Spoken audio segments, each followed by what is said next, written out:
През лятото на 2022 година бях в България и имах щастието да се запозная с един млад мъж, който се казва Боби. Повече няма да казвам за него, но в разговора ни в един момент той ме попита: ти знаеш ли за Human Design? И аз чувала съм, но никога не съм се интересувала и на български преведено Human Design е дизайн на човека. И на мен ми мина така през ушите, нали, не ми остана в главата толкова, но той каза така: като те слушам, ти си манифестор. И аз, окей. И няколко месеца по-късно, може би месец и половина-два, една вечер бях много текчена и реших да си сваля едно приложение за установяване на това какъв е твоят дизайн.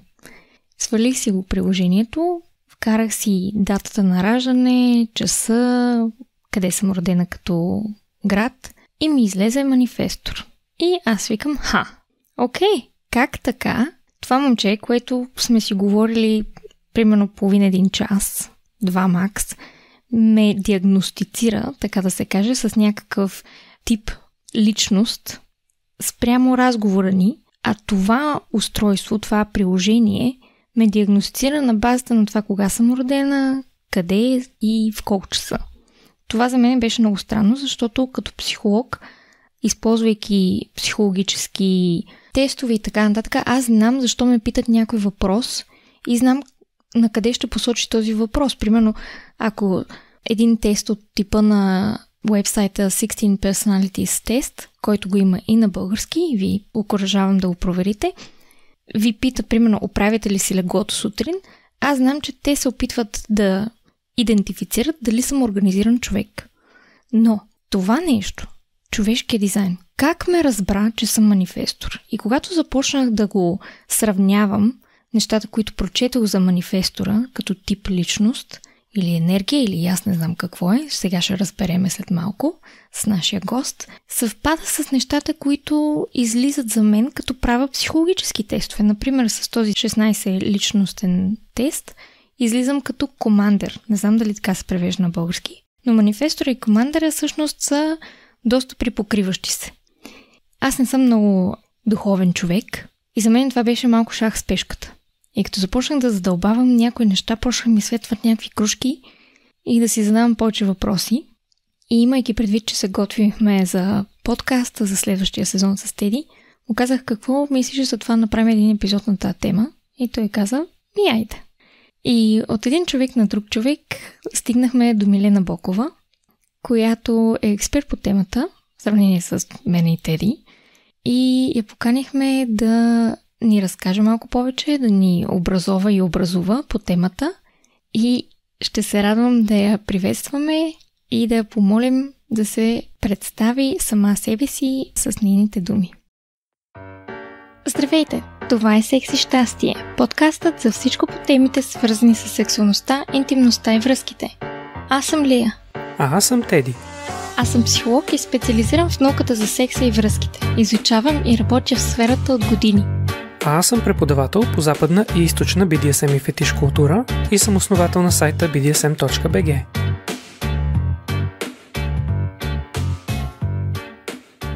Първо благодаря Лия и Теди, че се обърнахте към мене по тая тема.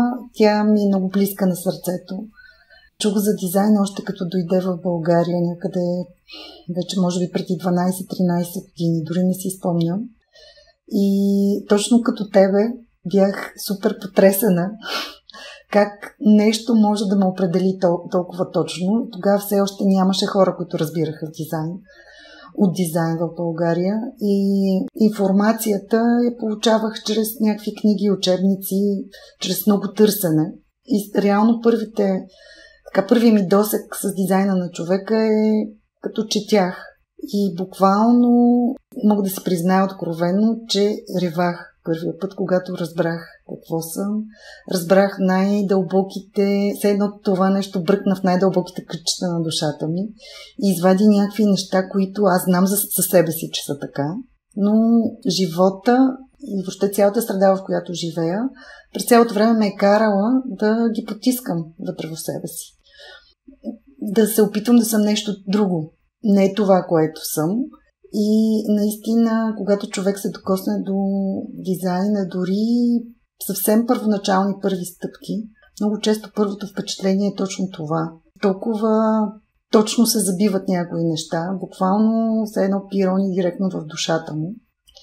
И или се запалва, или ако не му е времето, може да го отхвърли, но рано или късно след време се връща към дизайна и започва да разбира повече неща за себе си. И всъщност основата на интереса към дизайна е това, че всеки човек има нужда да знае той кой е, за какво е тук, кои са му силните, слабите черти, какво е предназначението му. И някакси естествено дизайна дава отговори на тия въпроси. Аз също исках да издам една малка тайна тук. Боби е един от типовете в дизайна. Хората в дизайна се делят на 4 типа. И той е точно този тип, който е тук да разпознава потенциала на другия. Той е фокусиран върху другия. И затова толкова лесно те е разчел, дори без да има данните ти и да може да ти провери картата каква е. Така че това е малко като суперсилата на неговия тип. Аз тук ще се включа и ще направя това обяснение предварително, че моята нагласа в момента е да бъда гласа на скептика, не защото аз съм скептик. Смятам, че за себе си може да имам скептицизъм в себе си и неувереност в истинността на всичко, което се коментира, но съм с отворено съзнание да науча повече, да се ограмотя, да си отворя съзнанието и да си добавя стойност към себе си, ако мога. Но осъзнавам, особено покрай моята приятелка, която е отявлен скептик на общо всичко в подобни области, като примерно изпомена нещо за зодии, в които имам увереност, че има припокриване е така добра истина между така добре отсяти определения и дефиниции за зодиите спрямо реалността. И да, има вяра, че има доза истина. Но тя направо, като почна да й говоря на подобна тема, и имам чувството, че ще получи аневризъм от нерви. Тя въобще не иска да чуе. И осъзнавам, че имаме слушатели, които също са до такава степен скептични и ще кажат, Теди, Лия, какво правите сега? До сега си говорихме за връзки, за по-земни неща, за секс, интимност, неща, които са по-разбираеми, и сега почваме да говорим за неща, които откъде ги смукахте и въобще каква доза истина има, как да вярваме на тая тема, кой е този гост, защо да му вярваме. И тъй като тези слушатели може би ще ни пишат в последствие, след като излезе епизода, предпочитам да се опитам да им дам глас от тяхна позиция, без да искам да излиза, че това е моето мнение, но просто искам да им дам възможност да бъда малко адвокат на дявола или глас на скептика. Просто искам да направя това извинение, че не искам да съм груб, неуважителен и ще постарая, разбира се, да не говоря така, но просто да отбележа моята позиция каква е. Добре. Трябва да има баланс. Иначе моят личен опит е по-ограничен, отколкото на Лия. Една моя приятелка преди време направи карта, така както разбирам, че се казва. Дадах и пак там всичките данни, които коментирахме. Не запомних какво ми беше казано, но това, което ми направи силно впечатление, че теорията зад дизайна на човека или човешкия дизайн е много мащабна, звучи и изглежда много сложна, много дълбочина има в нея за разбиране и извади една огромна дебела книга, която изглеждаше доста заплашително в смисъл на това, че аз ако искам да разбера изобщо за какво става въпрос, цялото това ли трябва да го покрия, има ли как да разбера поне основата, нещо, което е смилаемо, в смилаеми хапки, да разбера какво е човешкия дизайн, доколко мога да имам вяра на това, което проповядва, това, което е в теорията на човешкия дизайн, доколко е фантасмагория и какво реално мога да науча за себе си, как да обогатя себе си и връзката си от наученото. Mm-hmm. Ако може действително да започнем с една дефиниция или обяснение, какво по дяволите е това животно дизайн на човека? Така най-краткото, дизайна на човека е наука за диференциацията. Тоест показва ни колко всеки един от нас е абсолютно различен от всеки друг. И затова се използва момента на раждането, защото точно в същата минута, в която се ражда човек, на абсолютно същото място, почти е невъзможно да се роди още един човек. И това предопределя генетиката на всеки един от нас да е различна. И съответно, пък в нашите гени са заложени и различните архетипи, които ние сме тук да проявиме в живота. И Human Design може да се каже, че е като една карта на това какво ние притежаваме и какво сме тук да получим пък от другите, къде са ни липсите. Може да се каже също, че това е като инструкция за експлоатация. Как да употребяваме това, което имаме. Всичките дадености, които са заложени в нас, но те са заложени като потенциал. И ако ние не знаеме за тях, може да правиме съвсем различни неща в живота, да срещаме съпротива, защото не развиваме този потенциал, който ни е даден, ами се опитваме да живеем живот, който не е точно нашия и не сме точно ние. И оттам възникват всякакви проблеми в живота. И най-жалкото е, че не може да реализираме наистина този уникален потенциал, който е заложен в нас, генетично по рождение. Така че най-кратко е това, като инструкция за експлоатация на всеки един от нас. Това, което ми изникна като мисъл в момента, в когато обясняваше, тъй като първото, което направих, когато реших да се подготвя по въпроса, не че подготовката ми е достатъчна изобщо, но първото, което ми излезе е българския превод на човешки дизайн в Уикипедия. И мисля, че там първото нещо, което пишеше, че човешкият дизайн е псевдонаука. Викам, започвате странно. Какво имате предвид под псевдонаука и всъщност мога ли да приема това, което дефинирате като псевдонаука, като нещо, което е съществено с стойност зад него, или още от първото изречение се очерня ще цялото послание оттам нататъка, дали го е писал скептик, обективен ли е бил човека, не знам, но това е единният въпрос, който ми изникна по отношение на това наука ли или псевдонаука и има ли значение в конкретния контекст. И второто беше, че на едно и също място и в един и същи момент не могат да се родят две еднакви личности, ако правилно така го разбирам. Но повечето от нас, примерно, знаем, че сме родени в даден час. Шансът, някой от нас сигурно знаем и в коя минута, ама дали са написали точно, дали са написали, еди кога си беше, преди еди колко си минути. Точността на това нещо е въпросна за мен. Второ, какъв е проблема почти в общо или в един и същи момент в две отделни родилни зали да се родят две деца и това означава ли, че ако се родят тогава така, че ще бъдат с еднакви личности и еднаква карта на живота? Разсъждавам на глас и задавам въпроси. Така, значи на първия въпрос за наука ли, значи какво е науката? Науката е, някой казва някаква хипотеза и търси доказателства дали тая хипотеза е вярна или не. Започва да прави някакви експерименти, тества нещата и в един момент получава някакви доказателства дали хипотезата му е вярна или не. Същото и в дизайна. Ние чуваме някаква хипотеза за нас, че притежаваме дадени качества, че имаме някакъв потенциал и пътя е същия. Експериментираме, тестваме и живота ни дава отговор дали това нещо работи или за нас или не. Дизайна не е някакво вярване, нали? Не е религия. Да си кажем, да, това е, нали, това ми го каза или кой си и край, нали, вече цял живот ще вярвам, че това работи. Не, това е една покана за всеки човек сам да експериментира с дизайна си и да установи за себе си кое работи и кое не. По отношение на часа, наистина той е много важен, но дизайна може да се каже, че е на нива, на пластове. Има някои неща, за които не е чак толкова важна точността на часа. Примерно за типа понякога има цял ден, в който е един и същи тип. И човек поне в това може да се ориентира. Други дни не е така. Може да се сменят всички типове, примерно. И тогава е по-трудно. Но когато човек иска да разбере кой е и започне да изследва, вече може по обратен ред да се върнат нещата и той сам да се разпознае, примерно в типовете, като чете за тях.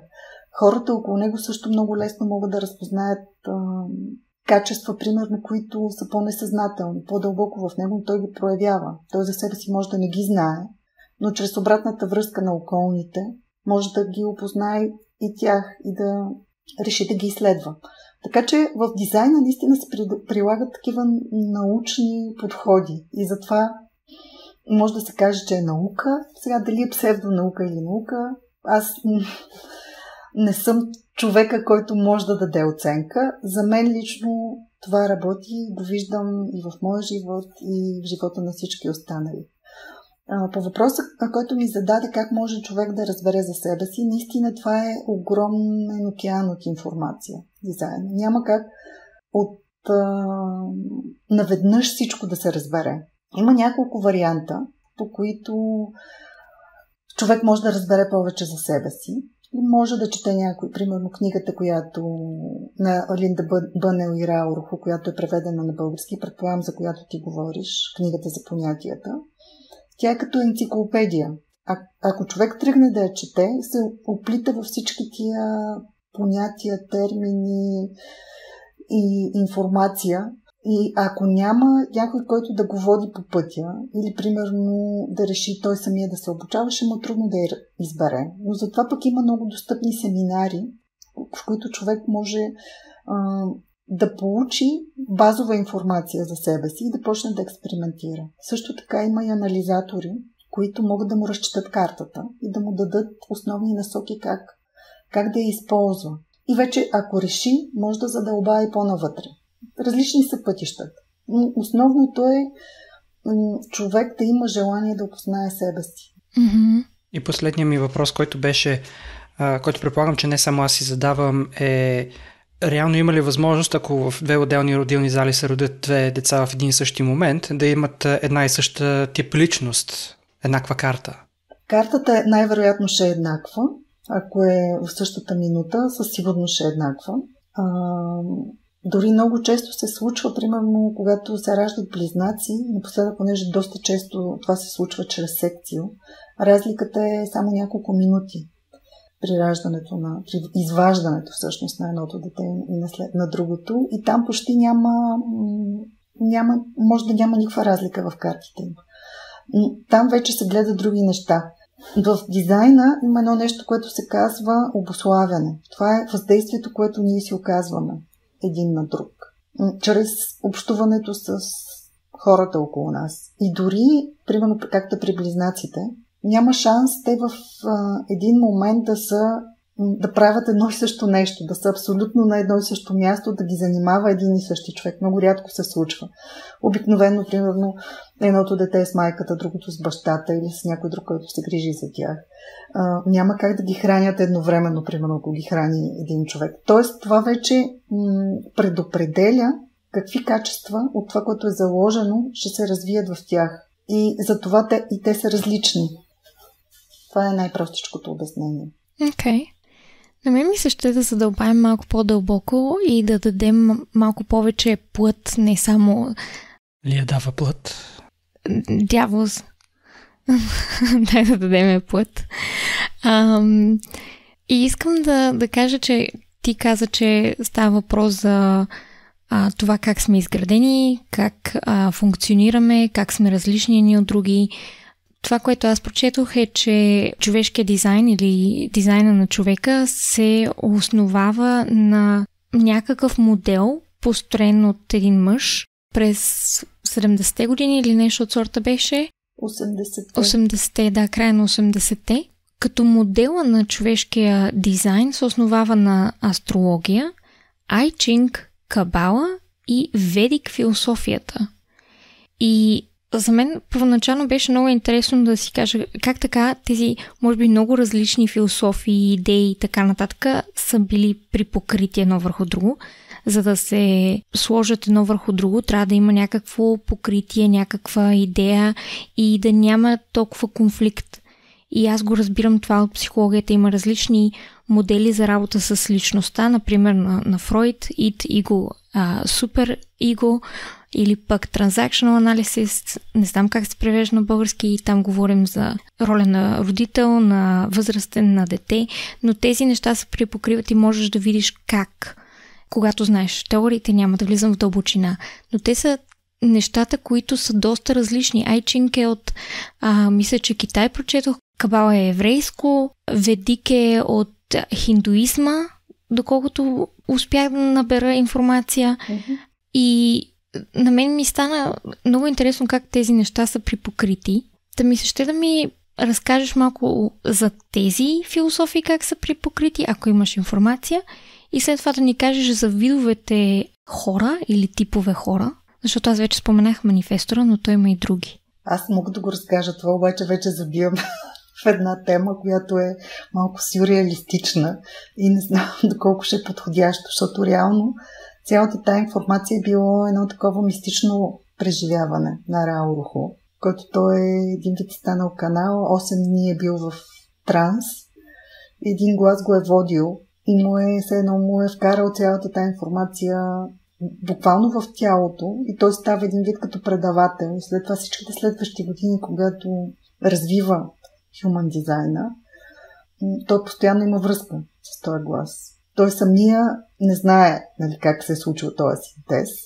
Аз си го обяснявам с това, че просто човечеството е стигнало на някакъв етап от развитието си, в което има нужда всички тия древни учения от древността, които познаваме и които се запазили в различните части на света, да бъдат интегрирани по някакъв начин, да се направи синтез, за да може да стигнем до цялата истина. Все едно умишлено парченца от истината са били разхвърляни в различните кътчета на земята, така че човек да няма достъп до подобно знание и да се лута, да търси и всеки чрез някакво такова ограничено парченце наука или псевдонаука да стигне до нещо, докато чрез дизайна имаме възможност за едно изключително комплексно знание и което дава, аз лично не съм намерила до сега някаква система, която да ми дава по-пълно описание на човек. И то на абсолютно всеки човек, като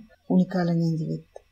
Интересно, и аз като прочетох малко за човешкия дизайн, точно в подготовката ни с Теди се посмях и му казах от какво се опасявам за този епизод, защото прочетох 2-3 изречения от описанията в българския сайт за човешки дизайн и започнах да се смея, защото реших, че толкова много неща са наслагани, откъде тази информация е дошла.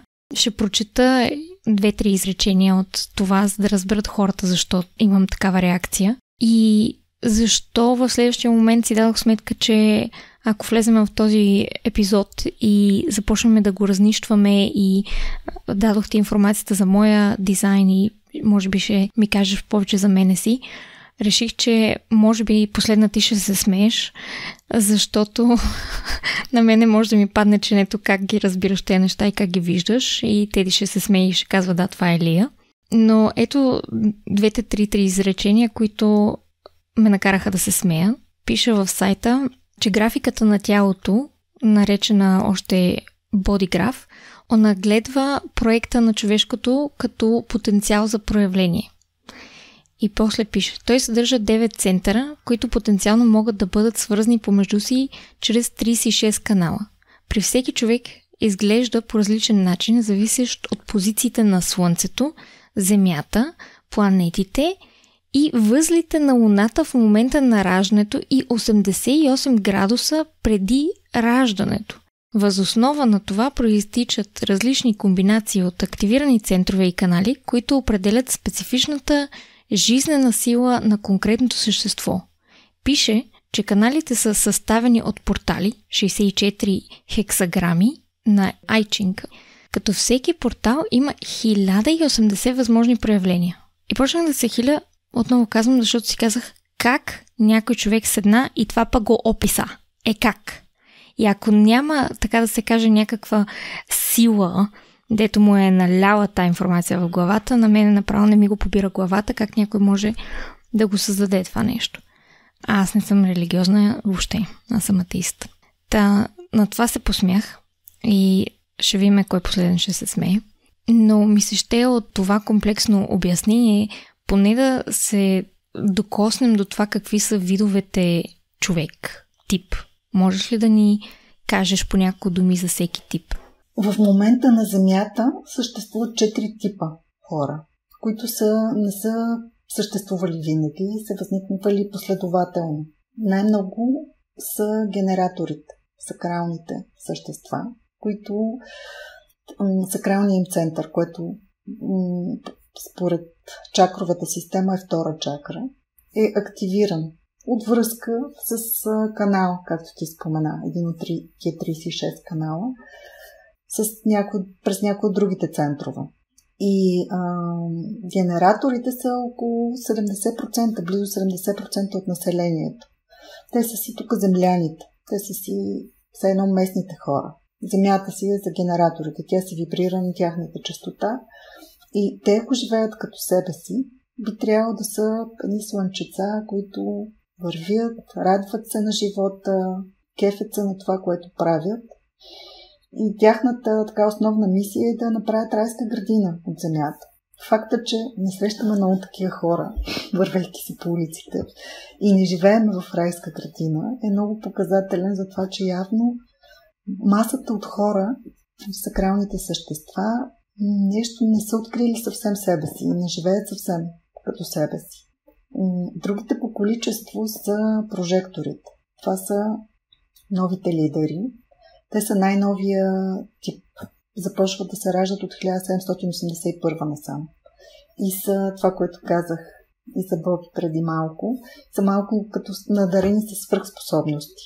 Притежават по-различни способности от другите хора. Силата им е в това да разчетат потенциала на другия човек. Те са тук да се реализират чрез другите. Затова за тях е много важно да разберат кой е човека на среща. Да могат да му осветят този потенциал, който има и да му помогнат да може той да го изкара на бял свят и да започне да го развива.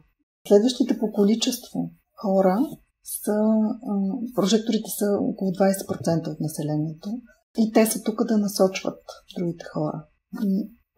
Различен тип водачество от това, което ние разбираме за лидерство, нали, който стои най-отпред и казва ти прави това, ти прави онова. Прожекторите по-скоро по много деликатен начин успяват да помогнат на човека да развие потенциала си. И по-скоро неговото лидерство е насочващо, водаческо, отколкото този тип, примерно, генерал, президент и така нататък, както сме свикнали да го разбираме. Следващите по количество хора са манифесторите. Това са старите лидери, които са управлявали човечеството преди 1781 година. И техният тип на управление е съвсем различен. Те управляват чрез влиянието си. Колкото по-рано един манифестор осъзнае, че това е неговата сила да влияе на другите, не индивидуално, а по-скоро на по-големи групи от хора, толкова по-добре той може да се реализира като манифестор. Те са около 8-9% от населението и най-малко са рефлекторите. Те са съвсем различни от другите. Може да се каже, че са лунни същества, управляват се от Луната, докато другите три типа са слънчеви. И ролята на рефлекторите е да дават обратна връзка за това какво се случва в дадена група от хора. Те са малко като огледало, отразяват и увеличават енергетиката и състоянието на група от хора. И дори на ниво тип има много големи разлики между отделните типове хора. Примерно, два от типовете са енергийни същества, два са неенергийни. Енергийните същества са сакралните същества, генераторите. Защото при тях винаги тялото им произвежда от момента на раждането до момента на смъртта, тялото им произвежда енергия, която трябва да бъде вложена в някаква дейност, да бъде изразходвана за нещо, да създадат нещо, да произведат нещо, да направят нещо. В противен случай тя се задръства в тях и почва да ги разяжда отвътре. И те не се чувстват добре от това. Другия енергиен тип са манифесторите. При всеки манифестор какво е характерно? Може да се каже, че гърленият център, пета чакра, е все едно като центъра на манифестора, защото при него винаги е дефиниран и той е вързан с някои от другите три мотора. Ето както е в твоята карта, ти си манифестор ли и при теб е дефинирано гърлото, активно е през канала 4521 и е вързан с сърдечния център. Сърдечният център е един от другите три мотора, различен от сакрала. И съответно При тебе, както по принцип при манифестора, когато имам връзка между енергиен център и гърло, тая енергия трябва да бъде проявена по някакъв начин. Но за разлика от сакралната енергия, която е тук да създава нещо, да произвежда нещо, да бъде положено някакво усилие, за да се създаде нещо, при манифестора неговата енергия се изразходва залпово. И той вижда някаква възможност, вижда някъде, където трябва да се намеси, за да окаже някакво въздействие, да реши някакъв проблем, някаква ситуация или да създаде някакъв бизнес, да стартира някакъв процес. Той се концентрира цялата си енергия и изразходва наведнъж. За разлика, примерно, от генераторите, които са като градинарите. Нали? Пледи си цял ден, копае си там и накрая на деня вече направила една леха, примерно. Насъдила някакви неща в нея. Или пък си реди тухлички, строи къща и накрая на деня вече е построил една стена, примерно. При манифестора той влага цялата си енергия с едно като един генерал, който влиза в атака и изразходва залпово. И въпреки, че и двата типа са енергийни, тяхното предназначение е съвсем различно, защото имат различна функция тук и по различен начин изразходват тази енергия. Другите два типа, прожектора и рефлектора, са неенергийни същества. Те изобщо не са тук да влагат някаква собствена енергия. Тялото им произвежда доста по-малко енергия, отколкото на енергийните типове и тя общо взето им стига само колкото те самите да си вършат някакви неща за себе си. И те са тук по-скоро да се научат как да управляват, да влагат максимално ефективно ограниченото количество енергия, с което разполагат, да няма хъбът на хаос и да се научат да насочват енергията на другите, да делегират неща, така че енергийните типове да могат да свършат това, което има да се свърши, а пък не енергийните само да им насочват енергията в ролята на прожектора, а пък ако са рефлектори, да дават обратна връзка. И когато всеки си е на мястото, той прави нещата от силата си, от заложбите, които има, от потенциала, който така или иначе си съществува в него. И се чувства, че допринася за цялото. Обаче проблема идва, когато ролите се разменят. Примерно, прожектора се опитва да е манифестор или генератор. Генератора пък се опитва да влезе в обувките на манифестора или на прожектора. И тогава нещата не се случват добре. Аз се опитвам да измисля най-често изникващ въпрос или позиция на скептицизъм, която един средностатистически човек може да му дойде на ум на първо мислене, когато се сблъска с тази информация. И бих се облегнал и на твоята помощ, като те попитам с какви най-често възражения, въпроси и форми на скептицизъм и теми, върху които стъпва този скептицизъм, се сблъскваш ти, когато говориш с незапознати хора с човешкия дизайн? Аз може ли да задам моите невежи въпроси? Преди Милена да отговори на твоя въпрос за честите въпроси. Аз честно казвам не знам как да отговоря на твоя въпрос, защото не ми се е случвало. Примерно аз правя анализи на хора и те когато нещо не им е ясно, просто ме питат и аз обяснявам. Ако в нещо се съмняват, съответно им обяснявам откъде. По-скоро моя въпрос беше, запознавате се с някого в обща компания и се питате, ти с какво се занимаваш? Освен с другите си неща, се занимавам и с човешки дизайн. А какво е това? Ти им казваш, какви са те щуроти? Молите се въобще. Ако си имала такива ситуации, според тебе каква е основната бариера на незапознатите хора да възприемат и въобще да зададат повече въпроси и да си отворят съзнанието, да научат и да добавят нещо към себе си от тази информация? Честно казвам, аз на никой не натрапвам това знание. По-скоро хората сами идват и ме питат, защото това наистина е много интересно. И обикновено хората са любопитни да разберат повече за себе си. Всеки човек го интересува. Кой е той, за какво е тук, какво му е предназначението, как да си оправи взаимоотношенията, как да изкарва повече пари, как да си оправи здравето. И някакси естествено е човек да се интересува от тия неща. И по-скоро, когато даден човек е любопитен за това, идва и пита, тогава започвам аз да му говоря за дизайна. Ако не проявява интерес, изобщо не си губя времето с това. Аз си познавам добре моя дизайн и знам, че това не е пътя. Не споря с хора, които не са готови да чуят това, което имам да им кажа. Просто няма смисъл в това. Да, може би аз поставям себе си в позицията, в която разказвам съм ситуация, в която се срещам с моя курсистка от курсовете по японското еротично изкуство шибари, с въжета, с което практикуваме, създаване на фигури, човешкото тяло, и тази моя курсистка беше със свой приятел и тя му казва, ми познаваме се с Теди от курса му по шибари. И той каза, какви сте работи, взе да се надува, да се прави на осъдителен тип. Ми викам, чакай малко бе, човек.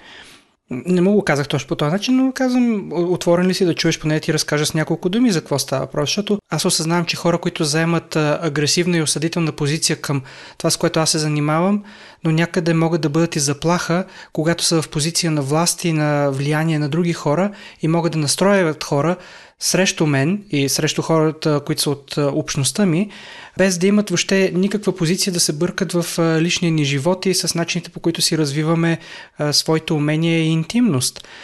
И предпочитам да ги ограмотя, отколкото да ги оставям да се смятат, че че те ходят по вода, а ние се давиме в кълта. И, нали, с един приятелски тон, просто да попитам, отворен ли си да чуеш? Да, отворен съм. Не съм отворен, хубав ден ти желая. Предполагам, че ти просто дори не стигаш и до момента, в който да предложиш да им обясниш, ако са затворено. Защото моята приятелка, когато я спомена на тази тема, ще казва, въобще не ми говори. Да, когато човек не е отворен да чуе каквито и доводи да му донесе човек, 9 извора от 10 планини, той няма да чуе. А няма и нужда. За всяко пробуждането не може да стане на сила. То си има време, в което може да се случи. Човек трябва да стигне до някакво ниво, да озрее за някои неща и тогава той сам тръгва да ги търси. Няма нужда някой да го насилва, да му налива в главата нещо, за което не е готов. Да. Познато ми, като ми кажат мои клиенти, знаеш колко пъти казах на моят приятел да ти се обади или приятелка да имат сесии с теб, защото ще им оправи живота, викам, не са готови. Не са стигнали до там, че да са готови. Това е.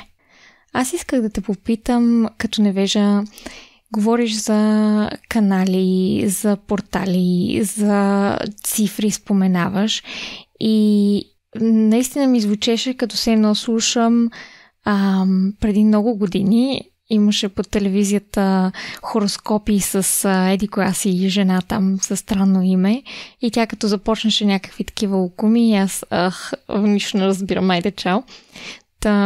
Ти спомена канал 21 или там, не знам как го нарече. Какво са тези неща, защото го свърза и с чакрите. Ще споделя графата си в сайта на Секси щастие, така че хората, ако искат да погледнат и да видят за какво говориме, опътете се в този момент към сайта и ще я видите. И ще видите за цифрите и чертите и тригончетата и квадратчетата, за които Милена ще обясни. Но можеш ли да ми кажеш на много прост български език, аджиба, какво са тези всичките цифри, чертички, запълвания и т.н.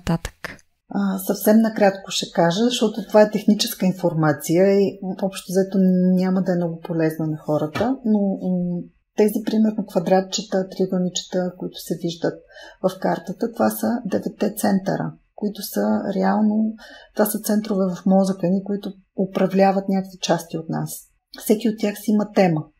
Примерно в сакралния център, за който говорихме, който е все едно като центъра на генераторите, на сакралните същества. Там ни е жизнената енергия. Енергията, която е тук да създава нещо. Там се раждат децата, примерно. Там имаме работна енергия да правиме неща.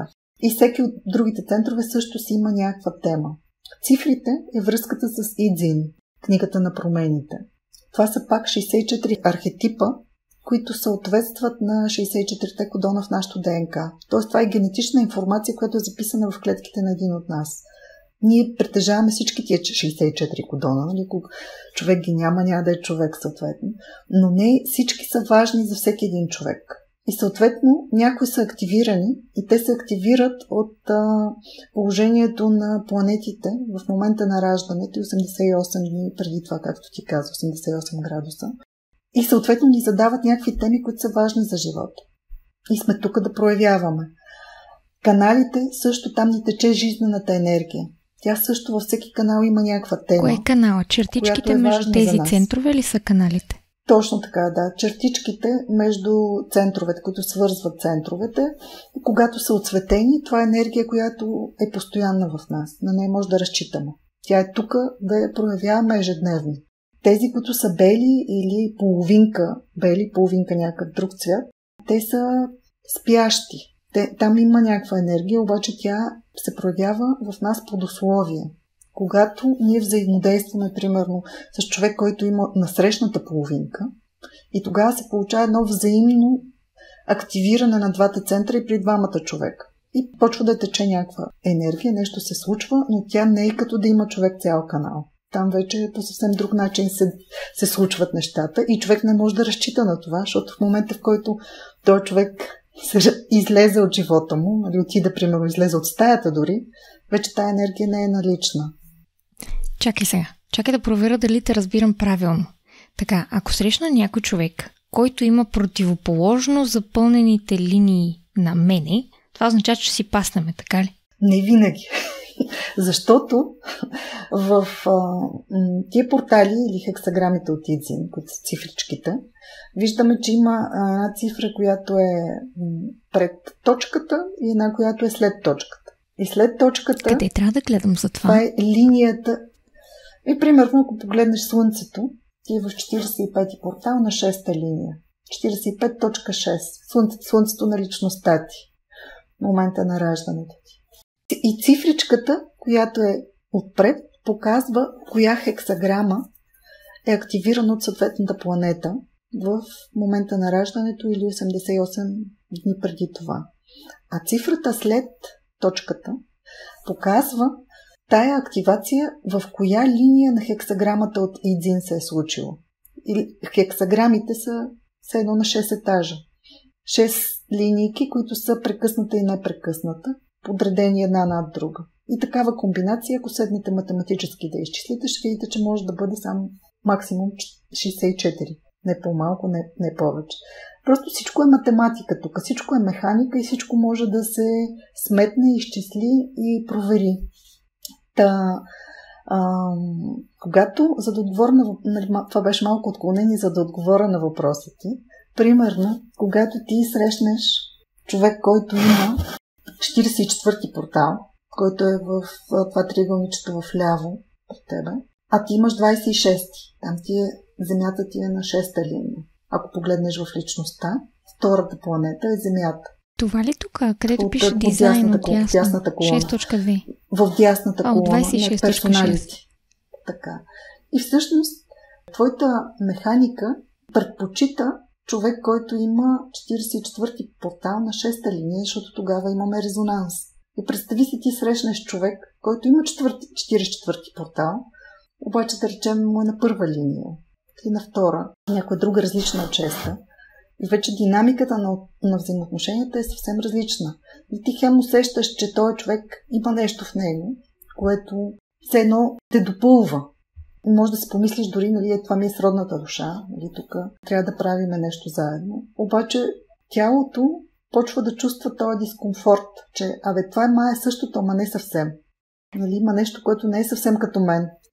Моето опасение е, че тук навлизаме в тема, която прескача въпроса на произволния средностатистически човек, защо да ме интересува тази тема, и прескачаме директно към въпроса, защо да стана специалист по тази тема. Съгласна съм, нали? Влязахме вече в много дълбоки подробности. Аз затова искам да върна темата, ако нямате против. Първо да адресирам въпроса на един слушател, произволен слушател, защо да ме интересува тази тема. Разглеждам ви подкаста, прослушах няколко епизода и попаднах на това, защо да продължавам да слушам.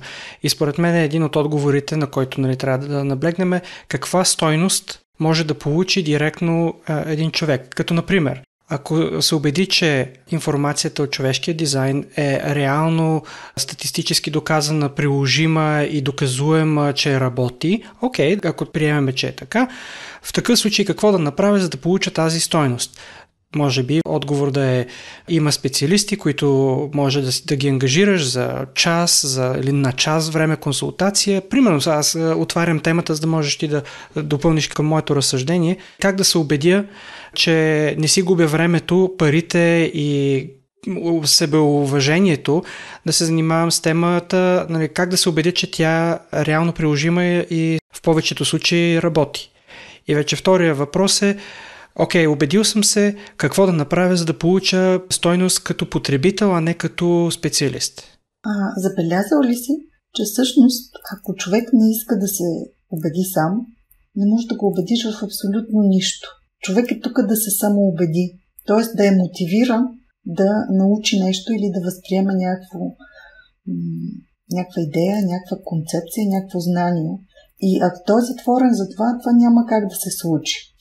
Така че на първият ти въпрос, отговора ми е: когато му дойде времето, човек сам тръгва да търси тази информация. Има хора, които се вълнуват от най-елементарни неща. Какво ще хапна, какво ще пина, кой филм ще гледам, и защо не се интересуват от това да развиват някакъв потенциал в себе си. Но търсачите, които се интересуват кои са, за какво са тук, усещат, че искат да реализират нещо по-голямо в живота си, рано или късно стигат до някаква система. Било то психология, било то human design, било то някакъв друг начин да опознаят по-добре себе си и да намерят начин да подобрят качеството си на живота всъщност. Защото дизайна е точно това. Той ти дава информацията как ти можеш да имаш един много по-качествен живот във всички сфери на живота. И в взаимоотношенията, и в кариерата, и в сексуалния ти живот, и в здравето, абсолютно навсякъде.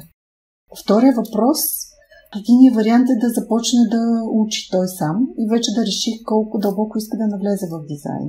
Има много информация и свободно в интернет, има и семинари. Така най-лесният път е да се обърне към консултант, към human design анализатор, който да му разчете картата и да отговори на въпросите, които ще възникнат. Или той ги има вече възникнали в различните сфери на живота си. Ако искате да вкараме малко сексуалната тема, не знам, защото все пак, нали, това ви е тема на предаването, не знам доколко искате да... Теди е много... На мен ми струва, че Теди е много заед с Devil's Advocate и не мога да навлезаме в някои неща заради... Да, защото усещам, че не сме адресирали най-важните неща, за да покриеме една базова основа, на които повечето ни слушатели да стъпите и да кажат: окей, да прескочим от това, че темата е любопитна, до темата реално искам да науча как да извлека стойност от човешкия дизайн. Тя го каза още в началото, че има анализатори, че хората не трябва да... Така го повтори. Да, това беше втория път, който тя го казва. Имам чувство, че не го чуваш ти. Това също се опитвам да ти кажа. Че твой скептицизъм не ти позволява да чуеш вече стойността, която Милена е дала и разяснила. Защото възможно ти не си готов да чуеш тези неща. Това е възможно, но също така се опитвам да се погрижа и за тези слушатели, които смятам, че не са един или двама, които могат да имат и по-големи задръжки, които първо да адресираме тях и след това вече да отпушиме информацията да върви по-лесно. Да, имам чувство, че сме on repeat. Аз не го усещам така, но приемам твоята забележка и можем да продължим и нататъка. Аз само се опасявам, че след 10 на минути аз трябва да се махна, но не е нужда да приключите епизода, може да го завършите и двете, за което се извинявам, че планирането ми се получи така. Добре, ако ти имаш някакъв друг по-конкретен въпрос, на който да мога да отговоря. В този ред на мисли, значи хората, които искат да не стигат до там да стават сами специалисти, да изучат цялата теория, просто да получат стойност от специалист, могат да се обърнат към такъв. И това се чудя по какъв канал е най-удобно човек да открие специалист в България. Има училище, филиал на Международното училище по Human Design, който се намира в Щатите. Има такова и в България. Така че там единия вариант. Има доста анализатори и хора, които разбират от дизайн, които също си имат собствени сайтове. Може на сайта на Международното училище по Human Design също да се открият. Там има списъци на анализаторите. Така че тук е много важно човека сам да си открие този анализатор, който ще му пасне на него. Той, примерно, може да е дори абсолютно начинаещ, да му каже някакви две-три неща и това да го инициира да търси повече информация. Може да е сертифициран анализатор и пак да не може да го запали. Тоест, всеки човек има, и то пак това са дадености, които са в дизайна. Има допирни точки с някои хора, които ни активират неща в нас и ние сме отворени за тях. Може да чуеме информация или знания, които те ни дават. И има други хора, които може да са най-големите умове на света, но дизайнът да ни е такъв, че да сме абсолютно затворени за тях. Така че пътя на влизането в дизайна също е много индивидуален, както абсолютно всичко свързано с дизайн. И най-добре е човек да си усети вътрешно, кой човек е неговия. И последен въпрос в тази връзка е, правилно ли разбирам, че разчитането на твоята карта, на твоя човешки дизайн не е въпрос на интерпретация от човек на човек, а всеки квалифициран човек на тази тема би могъл да стигне до същите заключения за теб, а вече самата му личност, неговата карта, неговия тип много помага, ако си пасва с твоя, за да можеш да възприемаш това, което ти казва, а не да го блокираш. Абсолютно, много правилно го каза. Има международни стандарти, това казах, Международно училище по Human Design, които определят стандартите, по които да се обучават хората. Аз лично вече повече от 10 години изучавам Human Design.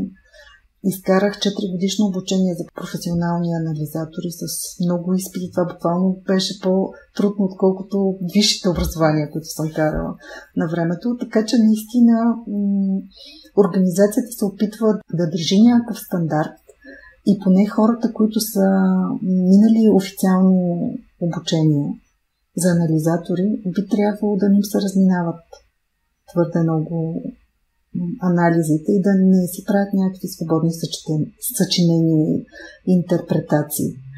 Това, което казват на хората.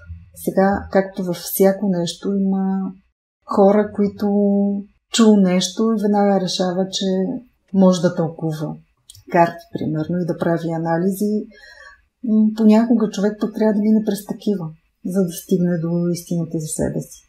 Няма гаранция. На някои хора пътят е такъв. Благодаря за отговора. Аз благодаря за въпросите. Не се случва често, но трябва да се извиня за това, че заради моето планиране на времето ми трябва да спра своя запис. Трябва да оставя Лия да завърши епизода, но пък искам да благодаря за търпението към моя подход, който получавам, разбира се, като търпение от Милена за по-настъпателен и по-скептичен подход. Благодаря за това, че не се демотивираш от това, че подхождам по този начин.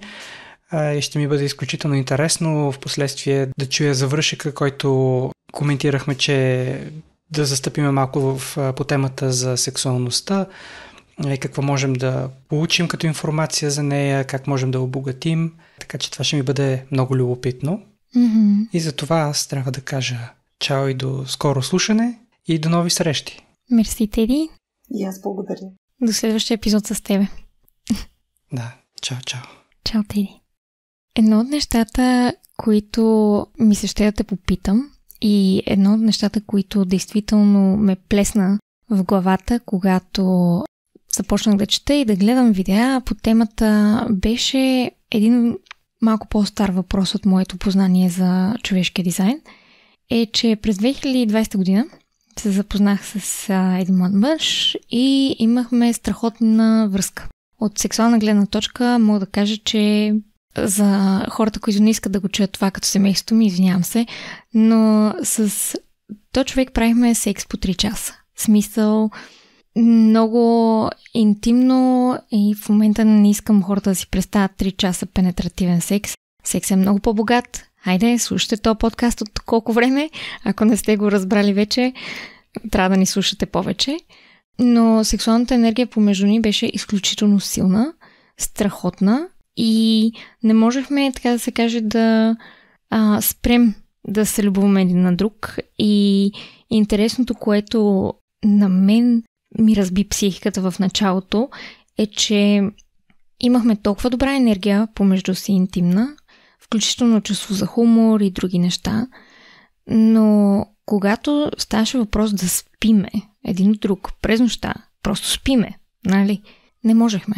Имаше някаква енергия или не знам, просто се чувстваш некомфортно, чувстваш се едно си на ръба на нервите си и не мога да заспиш, аз не можех да се отпусна, не можех да заспа и така нататък. И до такава степен, че трябваше да спиме в отделни стаи. Аз си събирах възглавницата и отивах в съседната стая или той. Едно от двете. И когато започнах да робя в човешкия дизайн и стане въпрос, нали, за енергия, чакри, ала-бала, намерих едно видео, в което се говореше точно за това, че има човешки дизайни, които не са толкова съвместими един с друг и че особено манифесторите може да се затрудняват да спят с генераторите в едно легло, защото генераторите постоянно излъчват и създават енергия, която да пречи на манифесторите, като мене, които са с лимитиран ресурс на енергия и накрая са на нулата. Наистина тези неща, които ги казваше по-рано, че манифестора има енергия, която е използва наведнъж и прави нещо наведнъж, след това е на нулата. Това е изключително вярно за мене. И много време постоянно се самолинчувах, че не мога да работя, както сега разбирам, с генераторите. Системно, всеки ден, от 9 до 6 и така нататък. Аз мога да имам енергия за 3 часа и да свърша толкова много работа, колкото един човек средностатистически ще свърши примерно за 3 дни.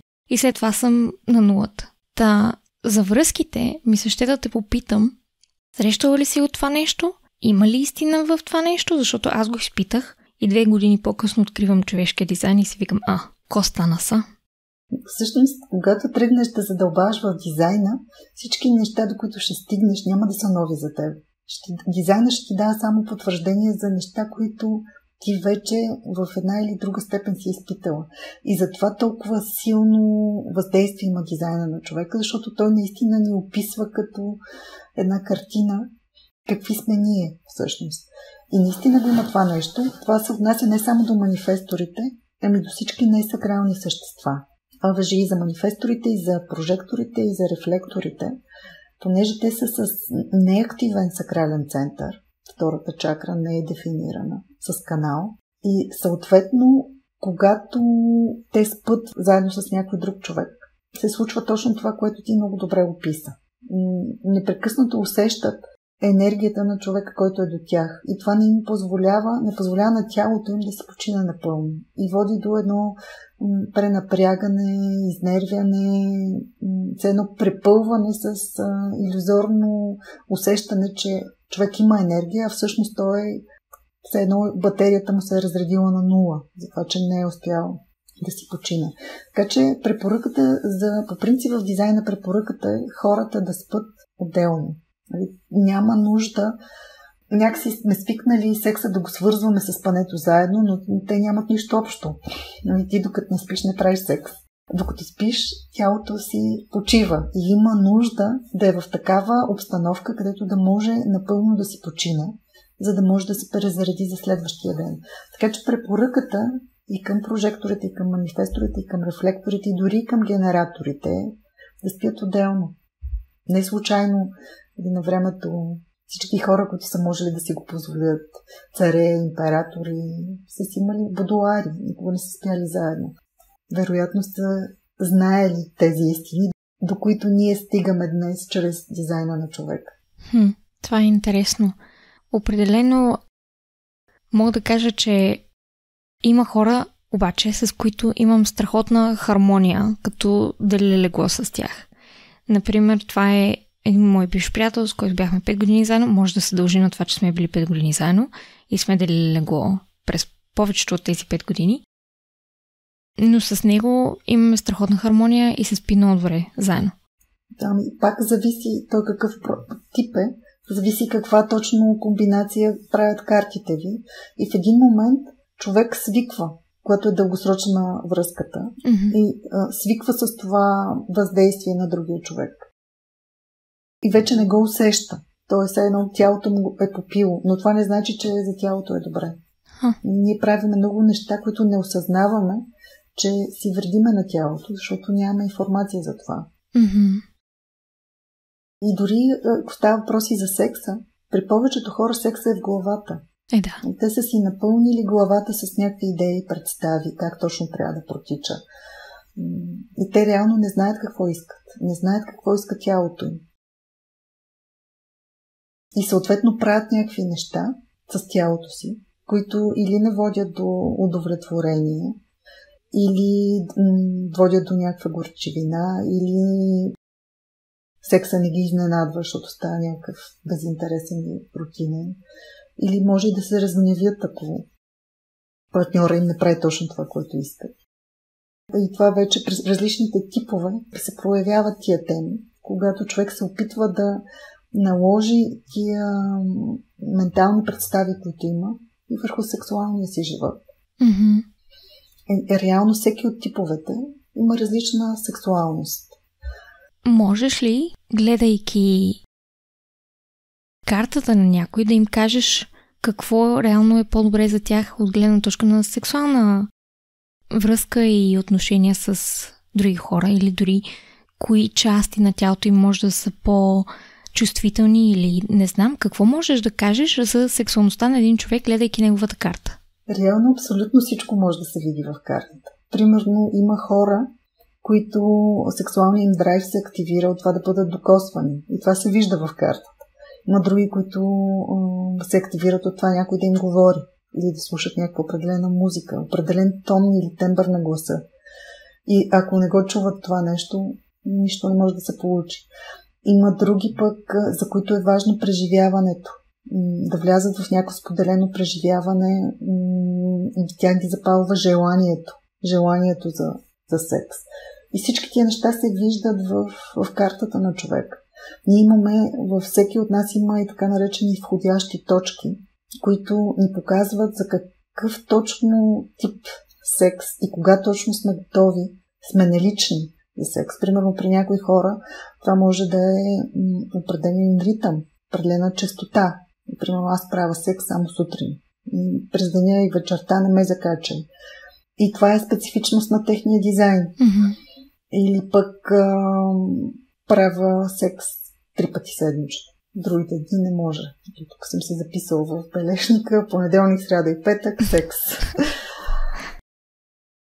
Има хора, за които детайлите са много важни. Всичко трябва да е подредено, да има свещи, да има определена музика, чаршафите да са по какъв си начин. И ако това не е налично, това ги бъгва. Съответно, те не могат да получат това удоволствие, което биха получили, ако всичко е подредено. Има някои части в нас, които са асексуални също така. Така че при някои хора това обяснява нежеланието за секс, студенината им. Въобще много са нещата и всичко може да, за всеки човек може да се види това в картата. Може ли да направим експеримент? Какво можеш, гледайки моята карта, да ми кажеш за моята сексуалност? Защото ми се ще да, така да се каже, да интроспектирам това дали за мен има истина. И също слушателите, които знаят някои истории за мен и така нататък, дали ще могат да идентифицират това, което казваш и откриваш за мен? Това, което виждам в твоята карта, значи при тебе така нагона да влезеш в сексуално преживяване се формира на база очакванията ти за много яко преживяване, на база на желанието ти, че сега ще имаме супер яко споделено преживяване. Примерно, ако си сама, не е интересно. Трябва да има някой, с който да можеш да споделиш сексуалното преживяване. И то може да е абсолютно разнообразно на различни места, нестандартно. В началото на връзката ти може би си много затворена. Слагаш бариери, не допускаш хората, изпитваш ги. Дали този човек мога да го допусна до себе си или не, тестваш го. И вече когато... Емоционално ли имаш предвид? Психически? По всякакъв начин. По всякакъв начин. Имаш си някакви начини, по които ти си ги тестваш. Ти си знаеш какви са. Сега няма да издаваме на всички. В един момент обаче, когато приемеш човека и решиш, че е твоя, избрала си го вече, може да станеш много дръзка в сексуалните си преживявания, много смела и да правиш неща, които примерно доста хора не биха направили. Точката за влизане, кога си налична за секс, е когато партньорът ти те води, обучавате, учите на нещо. Може дори и да доминира. Но това при тебе е обусловено. Тоест, то не се включва винаги. И както и желанието за споделеност и очакването, че имаш много як секс. Така и това да се оставиш да те доминират и да те учат на някакви неща, да те водят, то се активира само с определени партньори. Не винаги е налично. Как ти звучи до тук? До някаква степен ми звучи леко като хороскопите. Отново, генерално, нали, трябва да се доближиш до човека и тогава вече ще се отпуснеш и така нататък. Да, определено тествам хората и съм много пресищам. Демек, ако не си моя калибър човек, не влизаш в моя социален кръг. Не си достоен, не си заслужил. Но от сексуална гледна точка имам чувство, че аз повече съм водеща. Доста по-често, отколкото съм водена.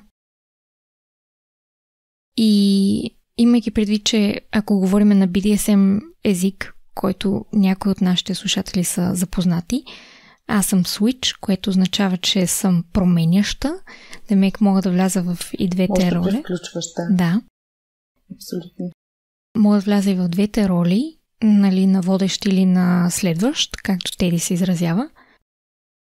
Но предимно опита ми е в, не знам за късмет или за добро или за лошо, с хора, които се аз вода за ръчичка. Не се е появил учителя все още, който ще ти го отключи от това да се подчиниш, но при манифестора по принцип е много трудно да се подчини. Все пак си тук да ти се подчиняват хората и с малко аурата, въобще излъчването ти е малко такова кралско. И трябва да се появи някой друг такъв силен човек като тебе, може би манифестор, с който да можеш да преживееш и тая страна. И тук идва въпроса за комбинациите. Имайки предвид, че може би вадя от отново зодиите, коя зодия си пасва с коя зодия и така нататък. Има ли нещо такова при човешкия дизайн, когато става въпрос за манифестора, е най-добре да бъде във връзка с прожектора или нещо от сорта. Има ли нещо такова като такъв вид напасване? И да, и не. Много са условията тук. Тук вече се влиза до много дълбоки детайли. По принцип има два типа сили в нас, които се борят. Едната сила е генетиката, която ни кара да се свързваме с човек, който може да изобщо не ни пасва, мисъл на психическо и на интелектуално ниво, обаче пък гените му са много подходящи с нашите, така че да се създаде един генетичен пул, който да гарантира, че децата, които ще се родят от тая връзка, ще могат да оцелеят. Колкото по-разнообразни са гените, толкова по-добре за оцеляването на човечеството в дългосрочен план. Така че една част в нас се грижи за това. Друга част в нас обаче се грижи за това ние да се свържеме с човек, който ни допада. С човек, който ще имаме някакви хубави преживявания, ще се разбираме, ще може да се грижим един за друг. И тия две части нямат нищо общо помежду си. И дори са правени такива социологически проучвания, експерименти. На жени са им дали възможност да изберат определени мъже, когато са в овулация, т.е. когато могат да заченат, и когато не са. И резултатът е много интересен. Всъщност, когато са в овулация, са избирали тия мъже, които са на генетично ниво много различни от тях. Докато когато не са, избират мъже, които вече по други критерии, просто се включва друга част от нас. Така че това, с кой точно си пастваме, зависи за какво. Дали за размножаване или да се развиваме с този човек. И много често, примерно, хората влизат в някаква връзка, точно защото гените ги карат да се свършат, за да могат да се родят от тази връзка деца, примерно. И след това се разделят, защото се знаят, че не могат да живеят заедно. А пък има други връзки, които хората са заедно, много добре живеят, но от тази връзка не се раждат деца. Предназначението е съвсем различно. Така че всички тия неща могат да се видят в дизайна, като се съпоставят картите на двама човека. В дизайна е много важно също така как всеки човек влиза в връзката, защото това предопределя как тя ще се развие. Ако той влезе коректно в връзката, според коректността на собствения си дизайн, това гарантира, че след това с този човек ще могат пак коректно да решават проблемите. И дори да се разделят, ще излязат от тая връзка по един коректен начин. Докато ако не влязат по коректен начин във връзката, понеже ние сме циклични същества и всяка връзка има някакво начало, развитие и край, се включва програма в нас, която ни вкарва в този цикъл да изживееме тая връзка. И тя може да е много кратка, може да е много дълга, но може да се каже, че се обричаме в рамките на този цикъл да страдаме в тая връзка, докато цикъла не е завършен, докато не се изгори. Така че много са условностите, много неща има дизайна, няма идеални връзки.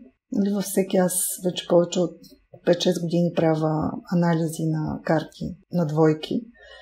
До сега имах само една връзка, която ми изглеждаше идеална, и после ми се обадиха и ми казаха, че часа на един от партньорите е сбъркан и вече като пуснах новата карта, съвсем не беше идеална. Така че това, което ни движи, все едно целта на свързването е ние да се развиваме във всяка връзка, в която влизаме. И затова във всяка връзка има някакви търкания, има някакви предизвикателства, за да може ние да намерим решение, да ги отработиме по някакъв начин. И ако всичко е цвяти и рози, прекрасно, ние заспиваме в такава връзка. Там няма никакво развитие, нищо не учиме. И в един момент тя ни омръзва от това, че нищо не се случва. И рано или късно тя пак се разпада от това, че не можеш само секс, наркотици, рок-н-рол. И трябва да има и нещо по-голямо, нещо по-смислено във връзките между хората. Едно от нещата, които искам да изясня, когато казваш, ако човек влезе коректно или не влезе коректно в една връзка, какво имаш предвид под това да влезе коректно? Че ще влезе като истински себе си и това е коректно, а не е коректно, когато се преструва на нещо, което не е, че е този принц чаровен, дето винаги ме чините и така нататък. В момента, в който те хване в клетката, клопката, любовта и така нататък, вече от принцеса стана парцалеса. Това ли имаш предвид за влизане във връзката коректно? В всеки от типовете си има правилен начин за взимане на решение, който е коректен за него. Примерно, при генераторите това е да си усетят сакралния отклик. Дали имат отклик към даден човек, дали потича енергията за това. Или, примерно, са си намислили, жената трябва да е красива, с сини очи, с руса коса, слаба, висока. И да влезе такава жена в живота им, но всъщност да установят, че нищо не се случва. Изобщо тялото им не откликва на нея. Това е някаква ментална концепция, която от някой филм или от книгите или някой ме вкарал в главата. И това е точно един от тия случаи, в които ние си мислиме, че искаме нещо, но тялото иска нещо съвсем различно. Та при генератора е това, да си следва енергията на тялото. Кога има отклик за даден човек и дали има отклик за него.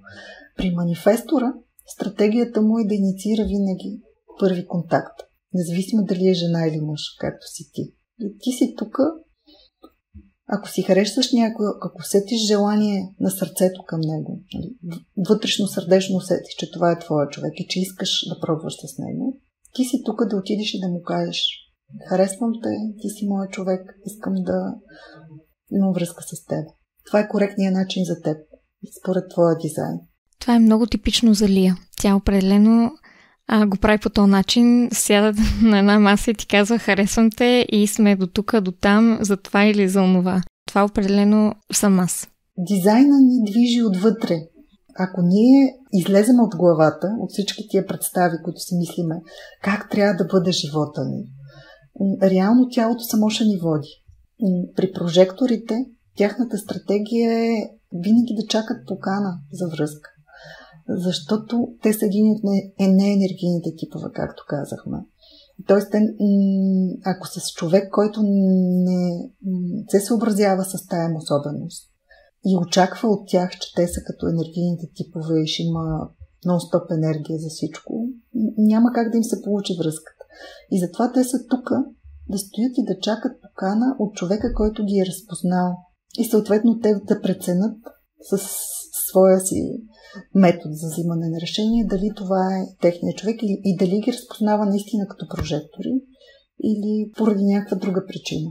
При рефлекторите е най-бавно взимането на решение, защото те трябва да чакат един цял лунен цикъл.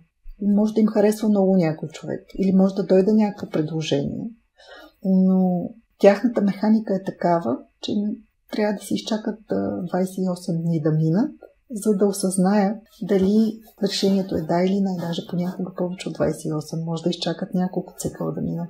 Така че всеки от типовете си има много специфична механика, специфичен начин, по който тялото му оперира. И когато го познава и се съобразява с него, нещата му се получават много леко и гладко. И просто си спестява всички излишни движения, да отиде там, където не му е мястото, да се свърже с човека, който не е неговия човек, да предприема някакви действия, които всъщност не са неговите. Mm-hmm. И сега като го обясняваш това за изчакването на лунарния цикъл и така нататък, се сети за сума хора, които всичките планети трябва да им се наредат в една линия и на тези планети и луните също трябва да се наредат заедно с техния задник в една редичка, за да се случат нещата. Малко от английски преведох буквално един майтап, но определено имам такива познати и приятели, които на мене тяхната методика ми лази по нервите и колкото и да уважавам, че им трябва 3 месеца да осмислят едно просто решение или да си задействат задника и да направят нещо, има много голяма, така да се каже, дупка между нас. От гледна точка на нужди и търпения, защото и с тези сме го дискутирали това, всеки човек има различни нужди, които трябва да бъдат посрещани във връзката. И ако, да речем, аз имам нужда да се вземат решенията бързо, да не го мисля 6 месеца или дори да си дам време да го обмисля, пак да не е 3-4 месеца, а човека срещу мен иска да помисли 6-8 месеца, тогава ще имаме конфликт в отношенията, особено ако е връзка, ще се караме, ще има: айде, не решили вече, остави ме да помисля, не съм решил още, не съм направил проучването и така нататък. И това са интересни неща, които ако човек се саморазбира, което е целта на човешкия дизайн, доколкото аз разбирам, ще може да също да изкомуникира тези свои нужди и начин на механика и на работа и така нататък, за да бъде разбран. По същата и причина много хора на днешно време целят да се диагностицират и аз с разстройство на вниманието и така нататък, за да могат да кажат на другите хора и другите хора да ги чуят и да кажат: аха, разбрахме, ти имаш ефективно разстройство на вниманието и не знам как въобще се превежда на български, но да разберат, да оценят и да не съдят и да не, така да се каже, дискриминират човек поради тази им разлика от останалите хора, които не са, да речеме, с този синдром или не знам как се превежда на български. Какво според тебе ще е интересно да кажем на нашите слушатели, защото все пак минахме повече от час вече, доста, за човешкия дизайн и за това защо трябва да се поинтересуваме от какъв е той да почетеме за нашия вид, за връзките и за секса ни. Специално за тези две теми. Да, аз ще продължа от това, което ти казва за нуждите на всички нива, включително и сексуални. Много често ние очакваме да получим от другия най-различни неща. Обаче партньора ни може да по дизайн да не са му зададени точно тия неща. И да се окаже, че това, което искаме от него, той генетично няма как да ни го даде, защото не е заложено в него. И когато ние познаваме собствения си дизайн и познаваме и дизайна на партньора и приемаме тия разлики и видиме, че всъщност това, което ние искаме, няма как да ни го даде, се получава едно приемане, едно взаимно приемане между хората. И лека по лека се изчистват тия всички конфликтни точки, които може би си имали преди това. И претенции към себе си, и към другия, и очаквания, че той може да задоволи някакви нужди, които те имат, ама той няма как да им го даде. И това подобрява много отношенията. И по този начин, когато се види, че дадена двойка не може партньора не може да даде това, което другия иска, вече могат да намерят друг начин, това, което има нужда, да го получи някъде навън, извън връзката. И ако и двамата са съгласни, не би трябвало да има проблем. Много неща мога да кажа още за сексуалността, но най-добре е да се разглеждат индивидуално в картата на всеки човек. Има примерно една от енергиите, които тече в нас, има нужда от споделяне. Има нужда нещата, които прави, да ги правиме заедно. Това са хора, които, примерно, на тях изобщо има интересно мастурбацията, да речем. Винаги трябва да има партньор, с който да обменя сексуална енергия. И те са тук гладни за нови преживявания. Било то с партньора си или с някой друг. С нещо, което да е ново, интересно, различно. Има енергия, която пак е свързана с поделянето, но тя е свързана повече с някакви техники, примерно. Някакви умения, някакви инструменти, уреди да използваме. И това пак се вижда в картата, къде някои хора имат нужда от това, други не. Има някои хора, които имат много енергия, която е по-скоро романтична. Те може да се влюбят в някой и изобщо да не му споделят това. Това е несподелена любов или пък платонична любов, да имат връзка с някой без да консумират това. И тях това ги храни. Дори по-скоро, ако консумират връзката си, по-скоро биха се разочаровали и не би им било толкова приятно. Има хора пък, които за тях е много важно да имат някакъв договор, някакви отиваме, подписваме се, църковен брак, тук ще направим, традициите трябва да се спазват, ще дигнем сватба, иначе не може. И вътре се разпределят ролите. Аз тук сега ще ходя на работа, ще изкарвам пари, ти ще готвиш, ще чистиш, ще гледаш децата и ще ми задоволяваш нуждите. Вижда се, примерно, в картата може да се види кой обича по-твърд секс, или садомазо, или специалността на теди, връзване и такива неща. Всичко това се вижда в картата. Няма как да се скрие. За съжаление нямаме картата на Теди. Можеш ли да го видиш това в моята карта? Аз ти казах, че това, което каза за прехвърлянето от една роля в другата, свичване. И това го виждам, това го има, но то е обусловено от това с партньорите, с които са. По принцип хората, не сакралните, при тях възможностите в сферата на сексуалните взаимоотношения са необятни. Там всичко е отворено, всичко е възможно, всичко е позволено. И това са хората, които имат потенциал да станат големи майстори в сексуалната област, защото имат възможност да пробват всякакви неща и са отворени за това. Докато, примерно, при генераторите, там линията, в която могат да се движат, е много ограничена. Сакралният център е дефиниран по определен начин и той задава посоката на енергията. И винаги е най-съща. Може да е, примерно, рутинен секс по един и същи начин, всеки път, цял живот. И може да е също свързан с много преживяване. Има различни комбинации. Вече в зависимост от това какво е активирано при него, по какъв начин. И затова за всеки човек е добре да се гледат индивидуално тия неща. За да знае за себе си какво му е зададено и да може да се изчисти от тия ментални концепции, които може би си е напълнил главата с някакви неща и си мисли, че това е той, ама не може да стигне до този потенциал, който е заложен в него.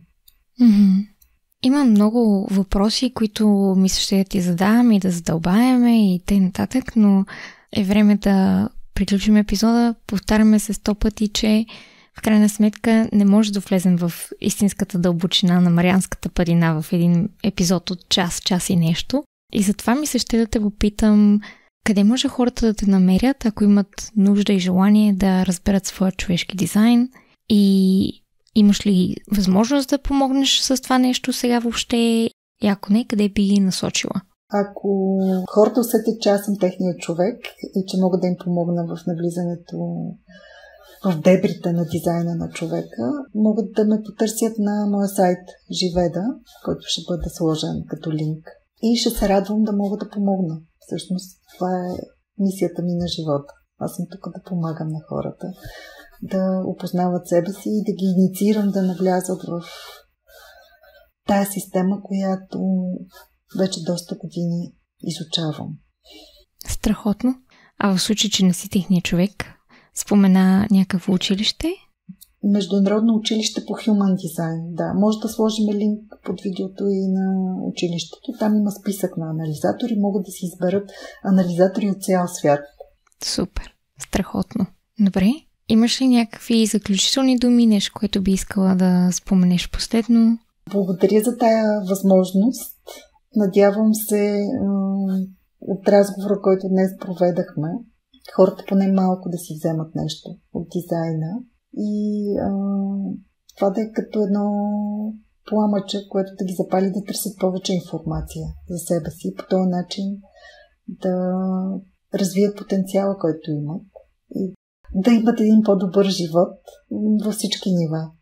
И взаимоотношения, и личностно развитие, и сексуален живот. Страхотно. Ние ти благодарим с тези страшно много за споделените знания, за интересния поглед върху тази наука, псевдонаука или каквото ще да го наречем. А на мен ми беше интересно. Имаше доста неща, които не споделих за това какво мен ме вкара в шаха с откритията и нещата, които видях и в схемата, и в нещата, които съм прочела и така нататък. Но се надявам да е било достатъчно, за да провокира интерес на хората и те да започнат да преглеждат, да четат, да се информират. И отново не трябва да бъдете специалисти, за да се разберете сами себе си. Има професионалисти. Доверете се, потърсете правилния човек за вас и намерете себе си по един или по друг начин. Благодарим на слушателите си още веднъж за желанието, за търпението, за това, че са останали с нас в този епизод и ви каним да посетите сайта ни, да разгледате схемата, която споделих за своя човешки дизайн, за линковете на Милена, на това училище международно и каквото друго сме добавили в описанието на епизода. Ще бъде и в сайта ни. Благодарим и до скоро! Чао!